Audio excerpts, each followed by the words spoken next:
আজ মুখোশ খুলে দেওয়ার প্রতিবেদন।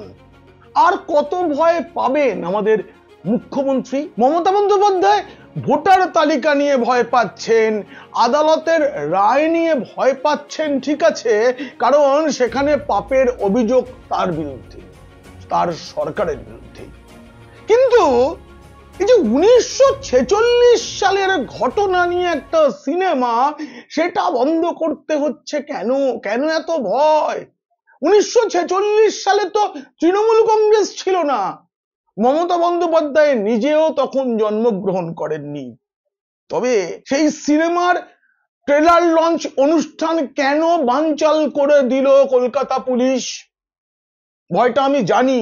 বিভিন্ন নথি দেখিয়ে বলে দেব কলকাতায় ঠিক কি কি ঘটেছিল 1946 সালে, যার সূচনা হয়েছিল 16ই আগস্ট। যদি সত্য পছন্দ হয় তবে অবশ্যই সাবস্ক্রাইব করবেন পিনাক্কি বলছে। আর পিনাক্কি বলছের ইনস্টাগ্রাম এবং ফেসবুক পেজ ফলো করুন, ডেসক্রিপশনে তার লিংক দেওয়া রয়েছে। এখন মমতার অপছন্দের সিনেমা যেটা বন্ধ করে দিতে চাইছে রাজ্য সরকার, তার পটভূমি নিয়ে সত্য জানতে দেখুন এবং শুনুন পিনাক্কি বলছে। পরিচালক বিবেক অগ্নিহোত্রীর দ্য বেঙ্গল ফাইলস চলচ্চিত্রের যখন টিজার প্রকাশ্যে এলো, তখনই তার বিরুদ্ধে থানায় অভিযোগ দায়ের করেন তৃণমূলের এক নেতা। আর কলকাতায় ট্রেলার প্রকাশ অনুষ্ঠানে যা হলো তা বাঙালির কাছে লজ্জা। বাংলা ও বাঙালি নিয়ে এত সরব হওয়া তৃণমূল, মমতা বন্দ্যোপাধ্যায় গোটা দেশের কাছে বার্তা দিলেন একটি সিনেমা স্বাধীন মত প্রকাশের সাংবিধানিক অধিকার তিনি দিতে চান না। কিন্তু এত ভয় কেন? আমি বলবো, গোটা কাহিনীটা বলবো, কেন এত ভয়। মুখোশ খুলে দেবো কেন একটা ট্রেলার লঞ্চ অনুষ্ঠানে এত পুলিশ মোতায়েন করা হলো। সেগুলো বলার আগে ঠিক কি ঘটনাটা পুলিশ ঘটিয়েছে এক ঝলক দেখে নিন।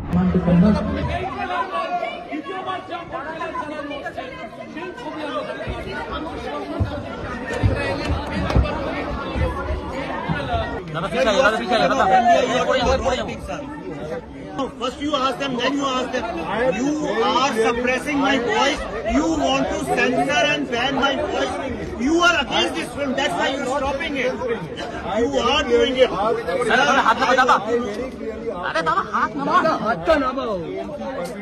Sir, your permissions are all and excuses you are giving now. Yes, sir. Because my screening was stopped in a multiplex also like that. You are working under political pressure. Everybody knows this. I don't think so. Sir, I am a responsible. I am also Sir, standing in Satyajit Ray's land, Satyajit Ray ki zameen okay. You are stopping the voice of a filmmaker. This is CBP approved. आप सब देख रहे हैं किस तरह से police यहाँ पे पॉलिटिकल वर्कर्स क्यों यहाँ पे? पल्लवी नो, यहाँ पॉलिटिकल वर्कर्स क्यों खड़े हुए किसी पार्टी के? सुबह से पुलिस क्यों खड़ी हुई है? हम लोग क्या चोर हैं? इतनी पुलिस सिक्योरिटी क्यों है यहाँ पे? आपको बंद करना था, आपने शो के पहले क्यों नहीं बंद किया? आप चलते हुए शो में क्यों बंद कर रहे हैं? বন্ধুরা, জার্মানি, ইটালি, আমেরিকা সবাই তাদের ইতিহাসের যে খারাপ দিক তা নিয়ে ছবি, মানে একেবারে চলচ্চিত্র কিংবা তথ্যচিত্র বানিয়েছে। এমনকি পাঞ্জাবেও পাকিস্তানের জন্ম কিভাবে হলো, কিভাবে প্রদেশ ভাগ হলো তা নিয়ে ছবি তৈরি হয়েছে। কিন্তু বাংলায় কোনোদিনও সেটা হয়নি। বাংলার এই ইতিহাস তো ধরে রাখা উচিত ছিল অস্কার প্রাপ্ত পরিচালক সত্যজিৎ রায়, পরিচালক মৃণাল সেন, ঋত্বিক ঘটকদের, কিন্তু তারা করেননি। ঋত্বিক ঘটক দেশ ভাগের আবেগ বিক্রি করেছেন, কিন্তু কখনো কোনো ছবিতে বলেননি কেন দেশভাগ হলো, কেন পূর্ববঙ্গ আর পশ্চিমবঙ্গ আলাদা হয়ে গেল, বলেননি। বিবেক অগ্নিহোত্রীর এই সিনেমার বিরুদ্ধে বলতে গিয়ে তৃণমূল একটা দাবি করেছে। তৃণমূলের দাবি, কই বিবেক তো গুজরাট দাঙ্গা নিয়ে ছবি তৈরি করেননি। এই কথাটা শোনার পর আমি নিজের মতো করে খোঁজ খবর শুরু করি। তখন আমি এই যা দেখলাম তার ভিত্তিতে আমি তৃণমূল নেতাদের বলছি, আপনারা কাইপচি, তারপরে Parzania, final solution, Firaaq, the Sabarmati report, এই সিনেমাগুলো দেখেননি আপনারা? অ্যাক্সিডেন্ট অর কনস্পিরেসি নামের ছবিটি, এই সবগুলো ছবি কিন্তু গুজরাটের সেই দাঙ্গা নিয়ে তৈরি এবং তাতে নরেন্দ্র মোদীকে দেখানো হয়েছে। কেউ বাধা দেয়নি, কখনো কোনো ছবি নিষিদ্ধ হয়নি। যখন মোদী মুখ্যমন্ত্রী ছিলেন এবং পরে প্রধানমন্ত্রী হয়েছেন, সবসময় রমিয়ে গুজরাটে চলেছে। আর বেঙ্গল ফাইলস, সেখানে তো মমতা বন্দ্যোপাধ্যায় নেই, ৭৮ বছর আগের ঘটনা, তাতে ভয় কেন? কেন মমতা বন্দ্যোপাধ্যায়ের জন্ম হয়নি যে সময়ের, সেই সময়ের কাহিনী কোনো ছবিতে উঠে এলে ভয়?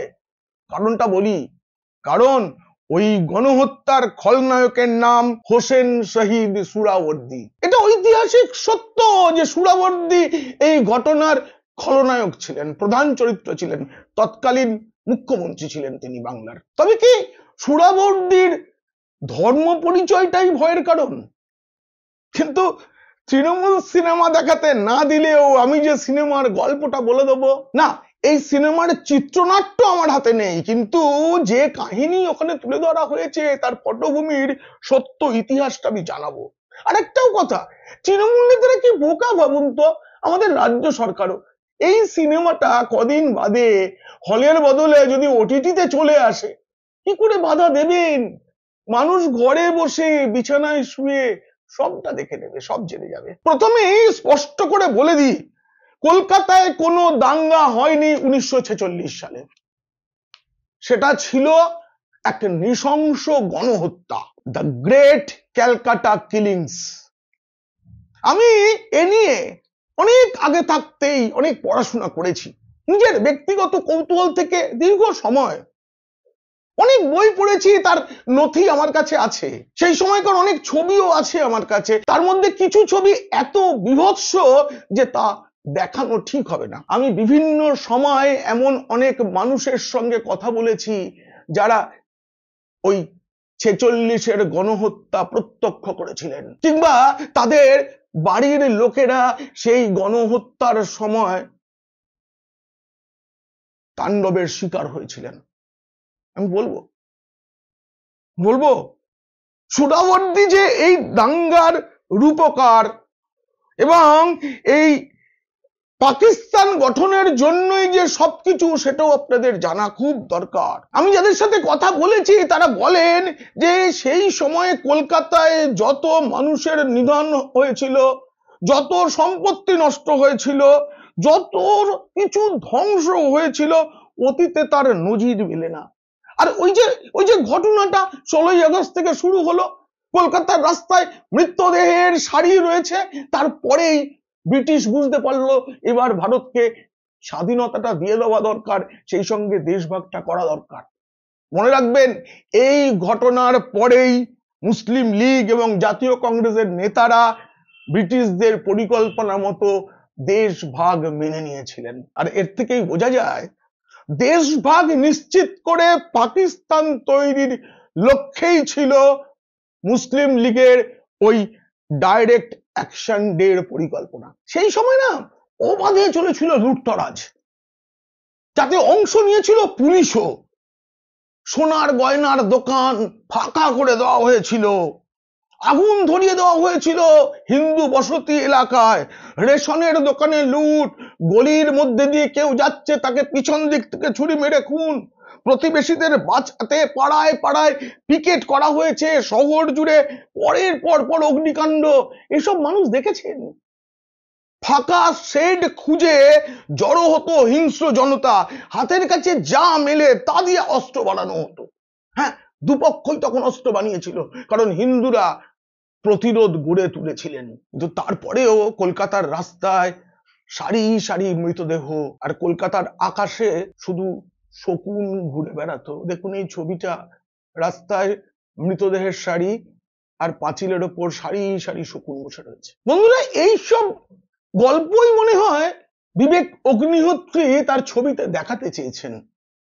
মুসলিম লীগ কিন্তু অনেক আগে থাকতেই 16ই আগস্ট 1946 ওই দিনে যে ডাইরেক্ট অ্যাকশন ডে হবে সেটা ঘোষণা করে দিয়েছিল। তাতে চিন্তিত ছিলেন কলকাতায় থাকা সেনাকর্তারা, তারা দিল্লিতে চিঠিও পাঠিয়েছিলেন। পরে সব ঘটে যাওয়ার পরে বিস্তারিত বিবরণ দিয়ে আরেকটা চিঠি পাঠানো হয়। এই চিঠিটা লন্ডনের ব্রিটিশ লাইব্রেরিতে রয়েছে, আপনারা দেখুন তার প্রতিলিপি। এই চিঠির ছত্রে ছত্রে পুলিশের ব্যর্থতার কথা রয়েছে, ঠিক সময় সেনাকে যে নামতে দেওয়া হয়নি সে কথাও বলা হয়েছে। আসলে হত্যালীলা শুরুর দিন মানে 16ই আগস্ট মুখ্যমন্ত্রী সুহরাওয়ার্দী পুলিশ কন্ট্রোল রুমে বসে ট্রাফিক নিয়ন্ত্রণ করছিলেন। কেন? এটা কি কোনো মুখ্যমন্ত্রীর কাজ? তিনি কি ট্রাফিক নিয়ন্ত্রণের বিশেষজ্ঞ ছিলেন? না, তার জীবনীকাররা সেরকম কিছু তো বলেননি। নথিপত্র থেকে এটা স্পষ্ট যে 16ই আগস্ট দুপুরের পর থেকে পরিস্থিতি পুলিশের নিয়ন্ত্রণের বাইরে চলে যায়। মুখ্যমন্ত্রী সুহরাওয়ার্দী এমন হবে জেনেই কি সেদিন যতটা প্রয়োজন তার থেকে কম পুলিশ রেখেছিলেন? একটার পর একটা থানা জ্বালানো শুরু হয়। পরিস্থিতি খারাপ বুঝে কলকাতার কমিশনার সেনাবাহিনী নামানোর কথা বলেছিলেন, আর্জি জানিয়েছিলেন। বিকেল 4টের সময় কলকাতা ময়দানে ওই ডাইরেক্ট অ্যাকশন ডের সমাবেশ হওয়ার কথা ছিল, কিন্তু দুপুর থেকেই শুরু হয়ে যায় অত্যাচার। 3টের সময়ই পরিস্থিতি নিয়ন্ত্রণের বাইরে। তখনই সেনা নামানোর জন্য গভর্নরকে ফোন করেছিলেন পুলিশ কমিশনার, কিন্তু ব্রিগেডিয়ার সিক্স স্মিথ যিনি ওই সময় সেনা সাহায্য পাঠানোর দায়িত্বে ছিলেন তিনি অস্বীকার করেন। তিনি পরে বলেছিলেন যে তখন সেনাবাহিনী নামালে সরকারের বিরুদ্ধে আক্রমণটা চলে আসতে পারে, তাই তিনি পাঠাননি। তবে এমনটাও অনেকে বলে গিয়েছেন যে সুহরাওয়ার্দীর নির্দেশ মতোই কাজ করেছিলেন ব্রিগেডিয়ার সিক্স স্মিথ। সেই সময় সেশন কোর্টের বিচারক মনীন্দ্রনাথ বন্দ্যোপাধ্যায় ঘটনার দ্বিতীয় দিন মানে 17ই আগস্ট তিনি কলকাতার রাস্তায় কয়েকজন যুবককে বাঁচানোর চেষ্টা করেছিলেন। পিছন থেকে তাকে ছুরি মারা হয়। কলকাতা মেডিকেল কলেজে বিচারক মনীন্দ্রনাথ বন্দ্যোপাধ্যায়কে ভর্তি করা হয়। 25শে আগস্ট তার মৃত্যু হয়। এরকম অনেক মানুষ সেই সময় মারা গিয়েছেন। এইসব তথ্য কোথায় পাওয়া যায় জানেন? কলকাতা পুরসভা তখন প্রতি শনিবার একটি করে গেজেট প্রকাশ করত। তার মধ্যে 45তম সংখ্যাটি প্রকাশিত হয় 24শে আগস্ট 1946। কিন্তু পুরসভার আর্কাইভে আমি তন্ন তন্ন করে খুঁজে দেখেছি বাকি সব সংখ্যা আছে, 44 আছে, 46 আছে, কিন্তু 45তমটি আর খুঁজে পাওয়া যাচ্ছে না। তবে আমার কাছে সেই সংখ্যার প্রথম পাতার একটা ছবি আছে, আপনারা দেখুন সেই ছবিটা। কিন্তু ওই সংখ্যাটা আর্কাইভ থেকে কে সরিয়ে দিল বলুন তো? কে জানে কত রকম চক্রান্ত তো কাজ করে। 24শে আগস্ট 1946-এর সেই ক্যালকাটা মিউনিসিপ্যাল গেজেট অনুযায়ী কলকাতা হাওড়ার রাস্তা থেকে মৃতদেহ পাওয়া গিয়েছিল 3468টি। তবে সেই সময়কার অনেক ইতিহাসবিদ বলেছেন যে মোট মৃতের সংখ্যাটা 10,000-এর কম নয়। মুসলিম লীগ প্রথমে অত্যাচারটা শুরু করলেও তারা বেশিক্ষণ তা ধরে রাখতে পারেনি, পরের দিকে তারা বেশি মার খায়। তার কারণ সেই সময় বাংলায় বাস করা ওড়িয়া, পাঞ্জাবি এরা অস্ত্র হাতে প্রতিরোধ গড়ে তুলেছিলেন। তাদের দেখে পরিস্থিতি অনেকটা নিয়ন্ত্রণে আসার পর বাংলাভাষী হিন্দুরা রাস্তায় নামেন। তবে মুসলিম লীগ এখানে খুব একটা সুবিধা যখন করতে পারলো না, তারই প্রতিশোধ নেওয়ার জন্যই নোয়াখালীতে দাঙ্গাটা হয়েছিল, যেখানে গান্ধীজি গিয়েছিলেন। দাঙ্গা থেমে যাবার পর তারও পরে তিনি কলকাতায় এসেছিলেন। সেটাই তার শেষবার কলকাতায় আসা 47 সালে। সেই নোয়াখালীর দাঙ্গাও এক রক্তাক্ত ইতিহাস। অন্য কোনো দিন কোনো প্রতিবেদনে সে কাহিনী বলবো, তারও অনেক নথি তথ্য আমার কাছে আছে। কলকাতায় যে প্রতিরোধ করা হয়েছিল এতে খুব বড় ভূমিকা নিয়েছিলেন গোপাল চন্দ্র মুখোপাধ্যায়। আমি যা শুনেছি বিবেক অগ্নিহোত্রীর ছবিতে সেই গোপাল চন্দ্র মুখোপাধ্যায়ের সম্পর্কেও অনেক কিছু আছে। পারিবারিক মাংসের ব্যবসা ছিল, তাই জন্য তার ডাকনাম ছিল গোপাল পাঁঠা। তাদের সেই যে দোকানটা, সে দোকানটা এখনো আছে। কলেজ স্ট্রিট থেকে একটু এগিয়ে বউবাজারের দিকে যেতে বাঁ হাতে পড়ে বাঙালির পাঁঠার মাংসের দোকান, এখনো সাইনবোর্ডটা লাগানো আছে, বিক্রি হয়। অথচ এই মানুষটাকে নিয়ে সেভাবে কোনো কাজই হয়নি। কিন্তু তিনি না থাকলে কলকাতারও একটা অংশ চলে যেত পাকিস্তানে, আজ বাংলাদেশের অন্তর্ভুক্ত হয়ে থাকতো। প্রতিরোধ করতে তিনি হাতে অস্ত্র তুলে নিয়েছিলেন, অন্যদেরও তিনি বলেছিলেন প্রতিরোধ গড়ে তোলো। এই গোপালচন্দ্র মুখোপাধ্যায়কে চিনতে হলে আপনারা সৌরভ চক্রবর্তীর লেখা কলকাতা কসাইখানা বইটা একবার পড়ে দেখতে পারেন, আমি পড়েছি, অনেক তথ্য আছে তাতে। তবে শুধু গোপালচন্দ্র নন, তখন বিপিন বিহারী গাঙ্গুলি, রাম চট্টোপাধ্যায় প্রমুখরাও হিন্দুদের প্রতিরোধে নেতৃত্ব দিয়েছিলেন। স্বাধীনতার পর বাঙালি ঐতিহাসিক রমেশচন্দ্র মজুমদারকে সেভাবে স্বীকৃতি দেয়নি কংগ্রেস, কিন্তু তিনি নিজের উদ্যোগে ভারতের ইতিহাস লিখেছেন। তো তার history of modern Bengal part 2 বইটি অবশ্যই পড়বেন। সেই বইয়ের 299 ও 300 এই 2 পৃষ্ঠায় ওই 16ই আগস্ট কি কি ঘটেছিল তার একটা বিবরণ আছে। তাতে এই বিবরণটাও আছে যে 15ই আগস্ট রাতেই মুসলিম লীগের স্বেচ্ছাসেবকেরা কলকাতার মুসলমান অধ্যুষিত অঞ্চলগুলিতে মিছিল করে জেহাদের ডাক দেয় এবং লড়কে লেঙ্গে পাকিস্তান স্লোগান তোলে। আর 16 তারিখ সকাল থেকে মানিকতলা, রাজাবাজার, মেছুয়া বাজার, টেরিটি বাজার, বেলগাছিয়া, এরকম সংখ্যালঘু অধ্যুষিত যে এলাকাগুলো, সেই সব জায়গায় হিন্দুদের বাড়ি দেখে বেছে বেছে আক্রমণটা শুরু হয়ে গিয়েছিল। এই সময়কার বিভিন্ন ছবিতে দেখা গেছে যে ময়দানে মুসলিম লীগের যে সভা হচ্ছে সেখানে যে উপস্থিত জনতা, তাদের হাতে লাঠি, তরবারি, ছুরি এবং অন্যান্য নানা রকমের অস্ত্র ছিল। একই রকম বর্ণনা পাওয়া যায় ইতিহাসবিদ সুরঞ্জন দাসের কমিউনাল রায়টস ইন বেঙ্গল 1947 এই বইতে। বিভিন্ন সূত্র উদ্ধৃত করে সেখানে কলকাতায় হত্যালীলার প্রস্তুতির এক বিশাল বর্ণনা রয়েছে। বিভিন্ন মহল্লায় তখন ছোট ছোট সভা করা হয়েছিল 16ই আগস্টের আগের কয়েকটা দিন ধরে। তার কিছু সভায় মুখ্যমন্ত্রী সুহরাওয়ার্দী নিজে উপস্থিত ছিলেন। কলকাতার বিভিন্ন পার্কের রেলিং ভেঙে তা দিয়ে অস্ত্র তৈরি করা হয়েছিল। কামারদের দিয়ে ছোড়া, বল্লম ও অন্যান্য অস্ত্রশস্ত্র তৈরি করিয়ে ওই যারা হাঙ্গামা করবে তাদের হাতে তুলে দেওয়া হয়েছিল সরকারি উদ্যোগে। ওখানে বর্ণনা পাওয়া যায় কিভাবে ছোড়া, ছুরি বাড়িতে যেগুলো আছে সেগুলো শান দেওয়া শুরু হয়ে গিয়েছিল আগস্টের 2য় সপ্তাহের আগেই। সংখ্যালঘু ছাত্রছাত্রীদের যে হোস্টেল, সেখানে কেরোসিন তেল, মিথিলেটেড স্পিরিট ও অস্ত্র জমা করা শুরু হয়। সংখ্যালঘুদের দোকানে দাগ দিয়ে রাখা হয় যাতে তাণ্ডবের সময় ওই দোকানগুলি লুট না হয়, ওখানে যেন আগুন লাগানো না হয়। হয়েছিল, সব বইতে লেখা আছে।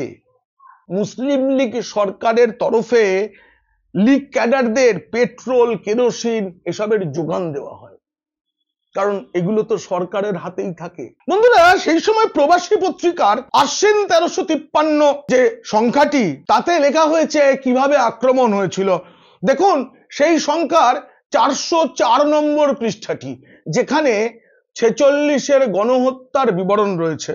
বলা হচ্ছে মুসলমানদের পক্ষ থেকে একতরফা নরহত্যা, লুণ্ঠন ও অগ্নিকাণ্ডের পর হিন্দু ও অন্যান্য লোকেরা প্রতিহিংসা পরায়ণ হয় এবং যেখানে সম্ভব সেখানেই তারা প্রতিশোধ গ্রহণ করে। বন্ধুরা, আর বছর 10 পরে এমন মানুষ আর কেউ থাকবেন না যাদের জন্ম 1947 সালের 15ই আগস্ট তথা স্বাধীনতার আগে। সেই সব কালো দিনের গল্প বলার মতো মানুষ তো এখনই প্রায় নেই। মনে থাকবো আমরা যারা গল্প বা ঘটনাগুলো সরাসরি বহু মানুষের থেকে শুনেছি। তারপর একদিন আমরাও চলে যাব। পরাধীন ভারত কেমন ছিল তখন শুধু কল্পনাই রয়ে যাবে, সত্য মিথ্যা যাচাই করার সুযোগটাই থাকবে না। নতুন প্রজন্ম কি এইভাবে ইতিহাস খোঁজার চেষ্টা করবে? জানি না। আর জানি না বলেই খুব দুশ্চিন্তা হয়, মন খারাপ লাগে। আসলে ইতিহাস ভোলা জাতি যে কখনো মেরুদণ্ড সোজা করে থাকতে পারে না। আলোচনা কেমন লাগলো জানিয়ে কমেন্ট করবেন। ভালো লাগলে বন্ধুদের, খারাপ লাগলে শত্রুদের শেয়ার করবেন। আপনারা ভালো থাকবেন।